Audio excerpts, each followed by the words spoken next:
Pernah heran nggak kenapa kadang pajak naik, kadang subsidi yang dikasih? Kok pemerintah kayak mood swing ya? Tenang, semua itu ada alasannya. Namanya kebijakan fiskal. Alat penting buat ngejaga ekonomi tetap waras. Yuk, bareng kami kita kupas tuntas bersama. Pertama, mari kita bahas sejarah kebijakan fiskal.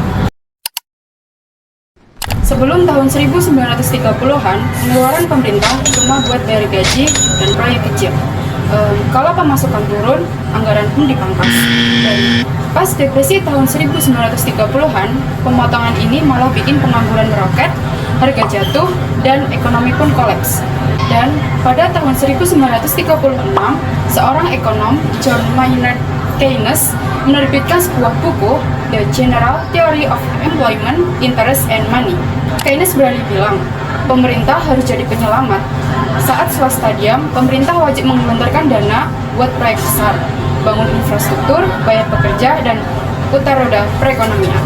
Istilah kebijakan fiskal ini adalah senjata utama pemerintah dalam mengendalikan perekonomian negara. Tapi bagaimana sebenarnya cara kerjanya sih? Mari kita bahas.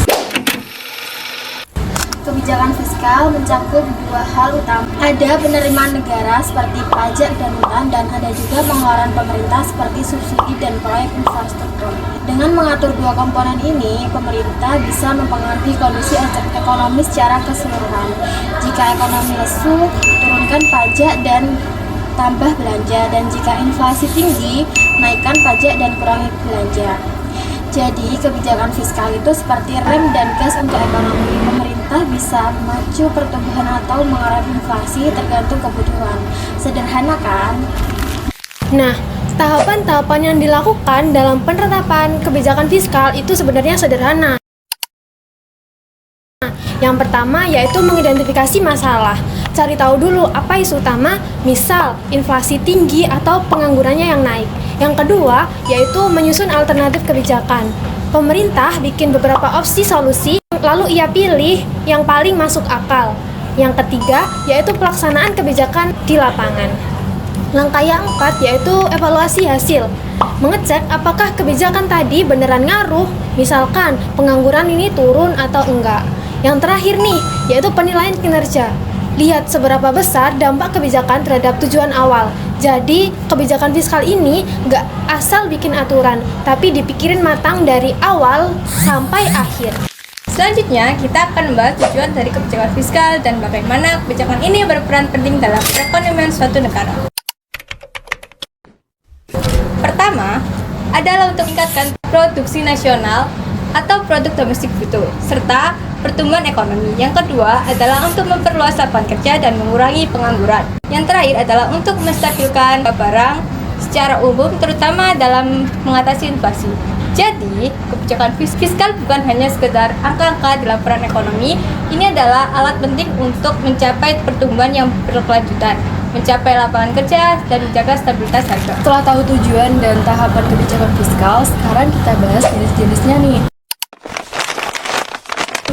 Secara umum ada dua jenis kebijakan fiskal, yaitu pertama, kebijakan fiskal ekspansi. Ini dilakukan saat ekonomi lagi lesu atau resesi. Caranya, pemerintah meningkatkan belanja negara dan menurunkan pajak supaya daya beli masyarakat naik dan ekonomi bergerak lagi. Yang kedua yaitu ada kebijakan fiskal kontraktif. Ini dilakukan saat ekonomi terlalu panas, inflasi tinggi, dan harga naik terus. Maka pemerintah mengurangi belanja dan menaikkan belanja untuk menahan laju ekonomi supaya tidak overheat. Nah, selain dibedakan dari tujuan waktunya, ada dua jenis kebijakan fiskal berdasarkan pendekatannya. Yang pertama yaitu pembiayaan fungsional. Fokus pada dampak pengeluaran terhadap kesejahteraan masyarakat, bukan sekedar urusan neraca keuangan. Yang kedua yaitu anggaran terkendali, disesuaikan seperti defisit atau surplus tergantung kondisi ekonomi. Yang ketiga yaitu stabilitas anggaran otomatis. Penerimaan pajak dan pengeluaran pemerintah otomatis berubah mengikuti siklus ekonomi tanpa perlu keputusan baru. Yang keempat, anggaran berimbang. Ini klasik.